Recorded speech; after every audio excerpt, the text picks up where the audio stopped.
বড় ছেলে বেশ কয়েকদিন ধরে বলছে, মা বিরিয়ানি খাবো, তুমি কি বিরিয়ানি বানাতে পারো? আমি পারি আর না পারি, ও ঠাকুমা বানায় সেখানেও খায়, বাজার থেকে আনা হয় সেখান থেকেও খায়। তো এবার ভাবলাম না, এবার আমিই বানাবো। তো যেই ভাবা সেই কাজ। ওর বাবা সকালবেলায় চিকেন এনেছিল, আর আমি ভাবলাম তাহলে একটু চিকেন রেখে দিই, রাতে চালও ঘরে ছিল, বানিয়ে দেব। তো ওই জন্য আমি সব কিছু রেডি করছি।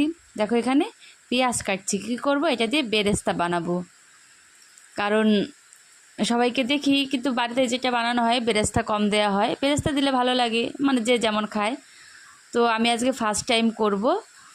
তো তোমরা দেখতে থাকো আমি কেমন করে রান্না করি। আর ভুল ত্রুটি হলে কিন্তু তোমরা অবশ্যই কমেন্টসের মাধ্যমে বলে দেবে যে এটা ঠিক হলো বা কিংবা এটা ভুল হলো। তো দেখো আমি প্রথমে কড়া গরম করে নিয়েছি, তারপরে আমি পেঁয়াজ দিয়ে দিয়েছি। বললাম যে বেরেস্তা করবো, ওই জন্য কিন্তু পেঁয়াজটা দিয়ে দিয়েছি। তো এই দেখো পেঁয়াজটা লাল লাল করে ভেজে নিলাম। তো আমি তো এভাবে রান্না করেছি, পরে কাকিমা বলেছিল যে পেঁয়াজটা আরও ভাজতে হতো, বেরেস্তাটা আরও ভাজতে হতো। তো যাই হোক, আমি যেহেতু জানি না প্রথম করলাম। আর এই দেখো আলুটাও আমি ভেজে নিয়েছি একদম লাল লাল করে। আর এদিকে ভাতও কিন্তু আমার হয়ে গেছে। তো ভাতটা উপর দিয়ে নিচ্ছি, ভাতও হয়ে গেছে। আর ভাতটা বেশি নরম করা যাবে না। আর আর ছেলে বললো কি, মা ডিমও দেবে।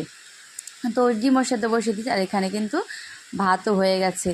আর আমি এখন ভয়েস ওভার দিচ্ছি, আমাদের বাইরে কিন্তু প্রচণ্ড বৃষ্টি হচ্ছে। তোমাদের কোথায় কোথায় এমন জোর বৃষ্টি হচ্ছে একটু বলো। তো প্রথমে আমি মানে মিক্স করার জন্য হাঁড়ি নিয়ে নিলাম, তার মধ্যে দিয়ে দিলাম বেশ পরিমাণ এতটা ঘি। তো ভাত দিয়ে দিলাম। তোমরা তো সবাই করতে পারো বিরিয়ানিটা। তো আমি যেহেতু ফার্স্ট টাইম করছি, আমার একটু এক্সাইটেড বেশি, আর একটু ভয় ভয়ও লাগছে যে আমি ঠিক মতো করতে পারবো কি না পারবো।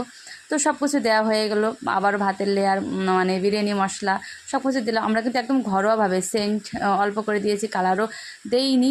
আর এই দেখো সব কিছু রেডি হওয়ার পরে দম দিয়ে এই যে কি সুন্দর হয়েছে, মনে হচ্ছে দেখে বেশ ভালোই হবে খেতে। তো ছেলে তো সন্ধ্যা থেকে বলছে, মা বিরিয়ানি করো, বিরিয়ানি দাও, বিরিয়ানি দাও, বিরিয়ানি দাও। তো ওকে আজকে ফার্স্টে দিন এলাম, ওর জন্য কিন্তু তাড়াতাড়ি রান্না করেছে। আর এইটা নিয়ে যাবে হচ্ছে কাকা শ্বশুরের জন্য, কারণ কাকা খেয়ে বলতে পারে বেশ, মানে কাকা কমেন্টসটা বেশ ভালোই বলতে পারে। কিন্তু এখানে কিন্তু ক্যামেরার সামনে কাকা বলেছে যে ভালো হয়েছে, কিন্তু খেতে মানে মোটামুটি হয়েছে, খুব ভালো হয়নি, ফার্স্ট টাইম আমার যেহেতু। তো মোটামুটি হয়েছে, ভাতটা একটু মানে জড়িয়ে গেছিলো।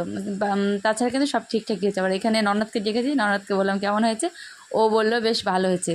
কাকিমাকে বললে কাকিমা হেল্প করতো, কিন্তু আমি ইচ্ছে করেই বলিনি যে আজকে আমিই রান্না করব, কেমন হয় দেখবো। আর এখানে কিন্তু আমরা সবাই খেয়ে নিলাম, কাকিমা খাইনি, কারণ কাকিমার একাদশী ছিল, কাকিমা বাদ দিয়ে আমরা কিন্তু সবাই খেয়ে নিয়েছি।